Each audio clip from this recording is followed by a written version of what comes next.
Today I'm going to discuss the Gram stain, how it's used in a clinical setting, the cell walls, the Gram positive and the Gram negative, and also how the procedure is done. With the Gram cell wall, the structure that is the most important is the peptidoglycan. And in a Gram positive, this part has a thicker cell wall of the peptidoglycan. And that is a consistency of NAD and NAM, and then there are protein structures that give it some strength. When you do the Gram cell dyeing process, what you're doing with that thicker cell wall is breaking that down. Now with the Gram negative, and when you go again, if I just back up for a minute, if we go to the Gram positive, the positive one is going to turn purple. And with the Gram negative stain, it is going to turn pink. Now, talking about the cell structure of the Gram negative has a thinner peptidoglycan within, it's surrounded by lipids, which protect and make a barrier. But with these lipids, it does protect the peptidoglycan, but in a clinical setting, the lipids make antibiotics very difficult for it to attack a Gram-negative bacteria. So I'd like to talk for a minute about the process of Gram staining.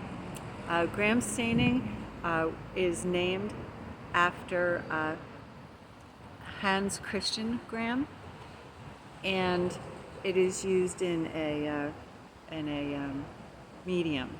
And in the medium, it is a selective medium. So when you're doing this stain, the first step is a blue purple stain, a violet blue stain. And when you're using the violet blue stain, it's a clean, sterile environment, and you're going to use the selective agar. So everything gets stained blue, and you leave it on for 1 minute, and then you rinse it off with water. And then the next step in this is you use a mordant stain, and it's not a mordant stain, but it's a mordant, which is an iodine, and that is a inorganic oxide. And what that does is it helps absorb that violet stain into the cells. So you leave the mordant on for a minute, and then again you rinse with water. Now step 3 of this process is you're going to use something, it's to rinse the stains off, and that is ethanol and acetone.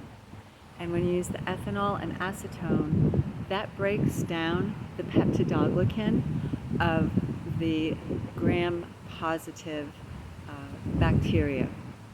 You leave that on for a very short amount of time. So that's between 10 and 30 seconds. And then you rinse with water. After you've completed that step, you've got one more step in the Gram procedure. And what you use with that is a red stain, and that's called safranin. And with the safranin, you again, it's 1 minute, and you put that on, and here is where you're going to see the difference between your Gram positive and Gram negative stains, or the bacteria. Because first you've stained them all, then you've taken the stain away, and now you're reintroducing the stain. That way you can see the pink and purple differences in one.